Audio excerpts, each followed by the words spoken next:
there's zero net job creation.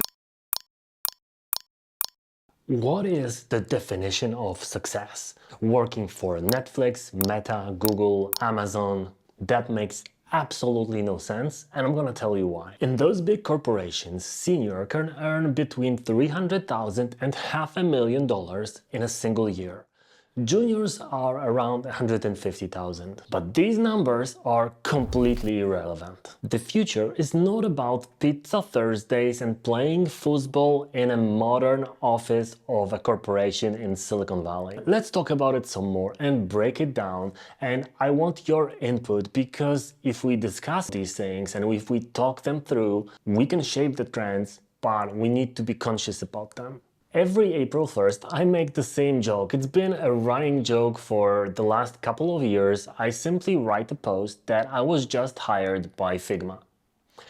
And if you know me, you know why it doesn't make any sense, but the joke lands and around 2/3 of the people every year believe it. Which made me realize we need to talk about something. But before we do, just FYI, I don't hate Figma.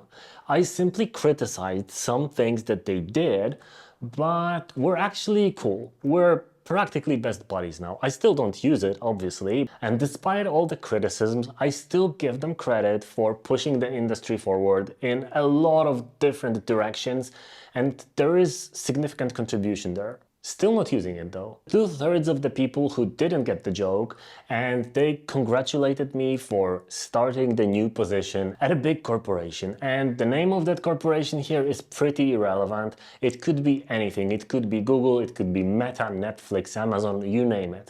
A few years ago, it would have been considered a big success if you got hired by one of the big corporations, the big tech giants. And while there are two main paths that you would have taken, and I want to talk about these two paths because they are not exactly the same anymore. Most people are introverts, so they will do their job to the best of their abilities and try to just climb the corporate ladder slightly. So you would get a promotion or two, just slow movements up the ladder, and then at some point you will just see that it's not going anywhere further, so you would jump to a different company because now you have a more senior position, so you would jump to the next ladder and trying to catch a slightly higher rung there.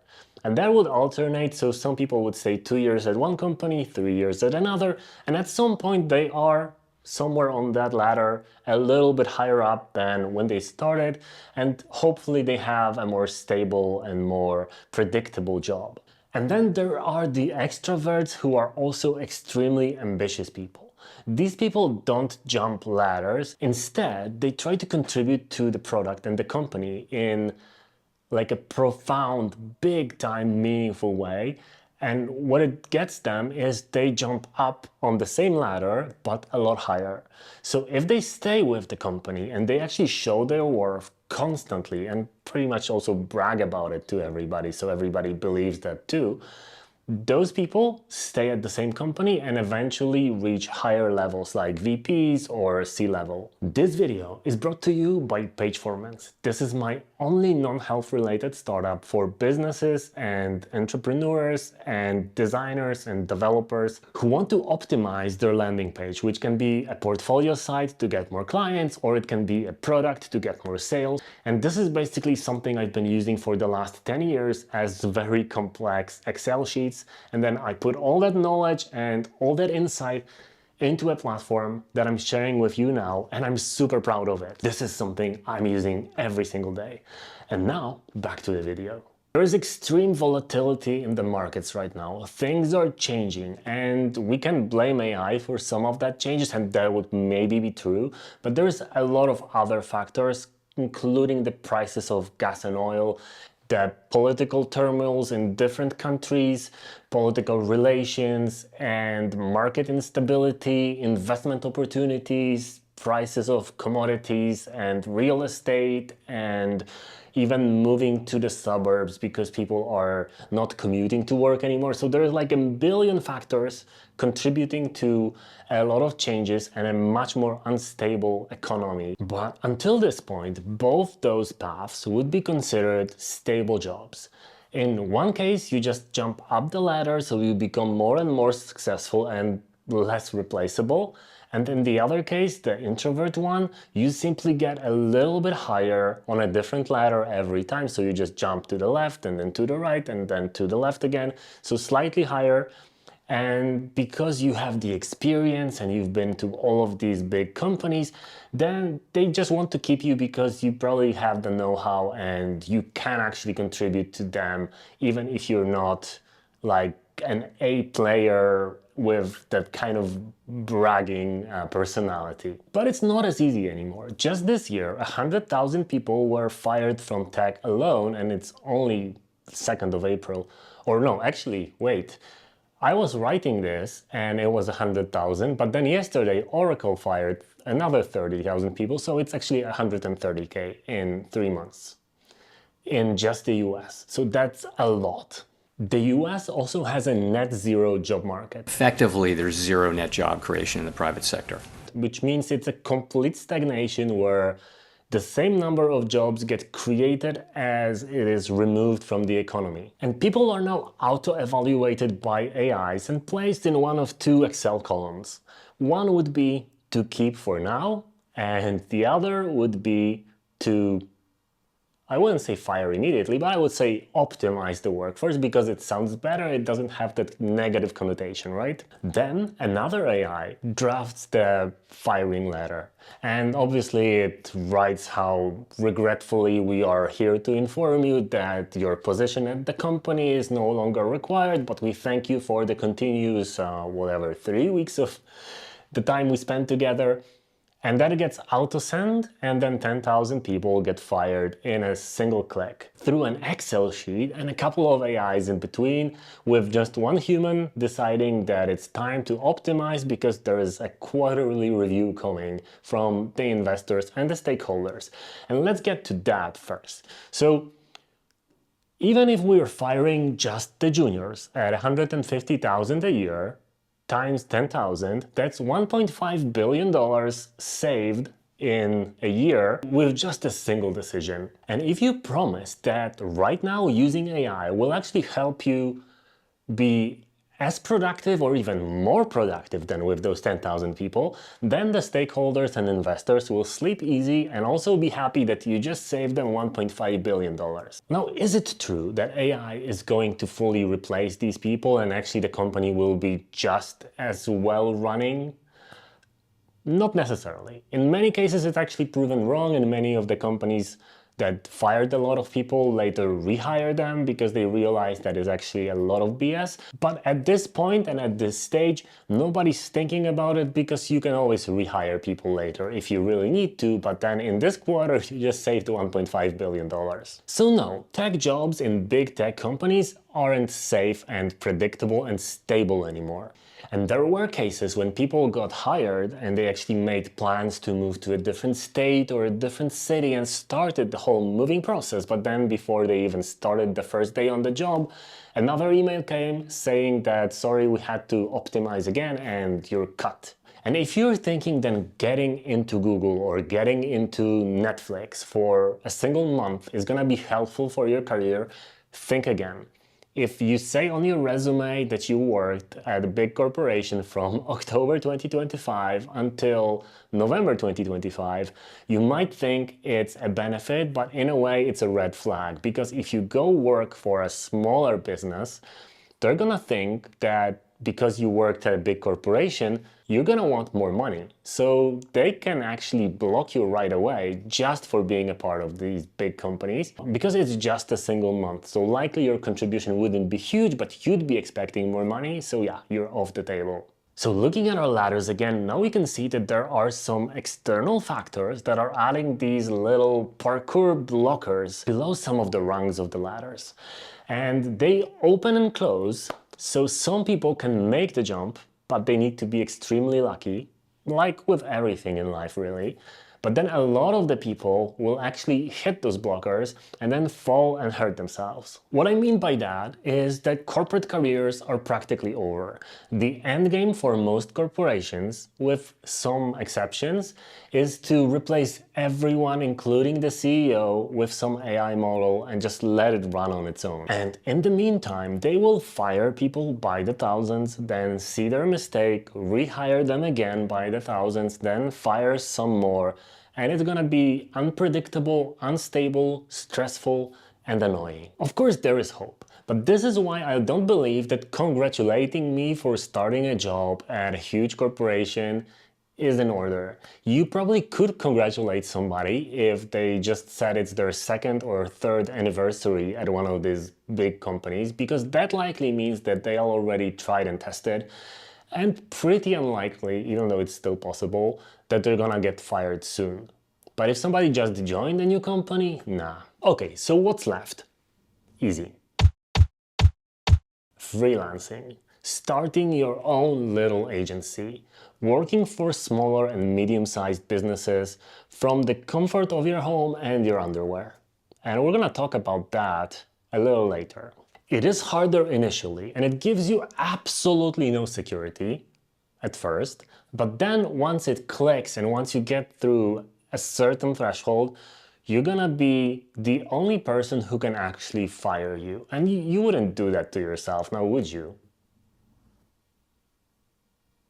Would you? Okay, but why should you start a company aimed at smaller businesses if everybody's gonna be using AI to generate their apps and websites? Well, no, that's not true. I think that even if AI becomes better at these things, which it slowly is becoming, most people don't have the time, energy, and even a will to do it completely by themselves. Sure, the prices will slightly drop because they will assume you're using AI to build it anyway, but they will still prefer somebody who knows how to use these AI tools or manual tools, and somebody with skills, especially when the market overflows like we talked about last week, and they will prefer somebody to do that for them. But you need to have a proper freelancing business set up and look professional to get it going. And it makes perfect sense because by doing your own thing, you're also learning a lot of other useful skills that are super useful in life. Sales, marketing, legal understanding, haggling with clients, and a lot of other things, communication, that are gonna be useful no matter what you do down the road. So even if AI gets better, these jobs are still gonna be there. And if you are able to sell yourself as an expert, as a trustworthy person who does quality things for people, you will have jobs, you will have clients, and you will have a much better stability and security than working in a big corporation. So my suggestion for now is get taste. Read great case studies, learn from good designers, learn from good businesses, how they optimize the business, how they build value, lasting value, how they talk about it, how they communicate things, and all the stuff in between. Be inquisitive, be curious, and start thinking from a perspective of building something of your own. So don't go working for Figma.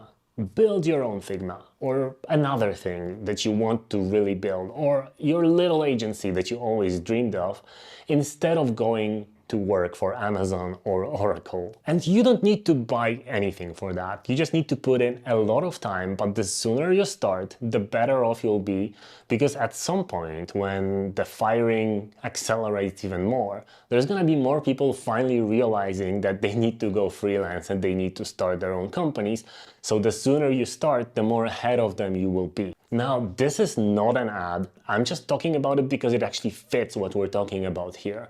But my Square Block Blueprint is exactly my methods, templates, documents, and the community where you can ask me questions that is exactly about building freelancing and solo little agencies. So you can do it completely on your own by learning yourself, or you can slightly speed it up and have access to me to ask me questions. But even if you have a steady job right now, I think you should still be optimizing for that. You should still be thinking from the perspective of what am I gonna be doing towards building something of my own. It can be a startup, doesn't have to be an agency, but it has to be something that you control, because that's the only way to be safe. You need to be sufficient. And sufficiency and resilience is going to be one of those main skills that people need to possess in the uncertain future. Because when you count too much on other people, like they're going to keep you employed, you might realize that in reality, most people are thinking about stabbing you in the back just in case, because they don't trust you not stabbing them in the back in the first place.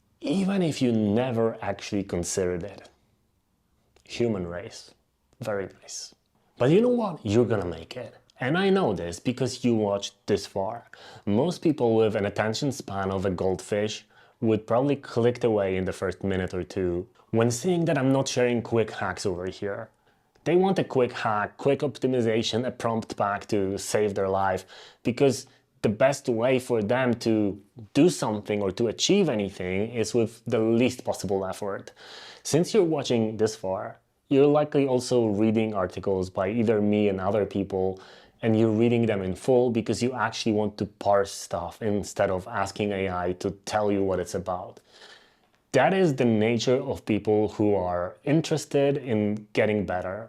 So that's how I know you're gonna do great, I'm gonna do great, and I think it's only a matter of starting early. And once you make it, you can have pizza Thursdays every single day, including the weekends, or have a salad. I'm not gonna tell you how to live. And all I said today is a starting point to a discussion that I hope to have with you guys, to see that we are thinking about what the future will be, and we will be actually shaping it together. So if you're a regular on this channel, let me know what you think, but really what you think, how it relates to what I talked about in this video. And if you haven't ever left a comment under one of my videos, but you're watching, and I know there's quite a lot of you, leave a comment this time. I won't bite, and I will try to actually answer a lot of your questions down in the comments, because the future is not bad, it's not bleak, it's just going to be different. And I really believe, and I've been talking about it for years now, I really believe that smaller, more agile companies built with 1 to 3 people just doing cool shit together are an awesome way. They beat the corporate environment and the rat races and the backstabbing and the football tables that are put there just to make appearances every day of the week. Just being in control and being certain that you're building your own future, not somebody else's. So yeah, I'm really happy to have you guys here. And I really think that our future is gonna be just fine if we take the right steps. And the right step is freelancing, small agencies, or being in the 1% of the most ambitious people who will just jump through the hoops and the ladders and stay at the top. No matter what you do, we're all gonna have a beautiful day.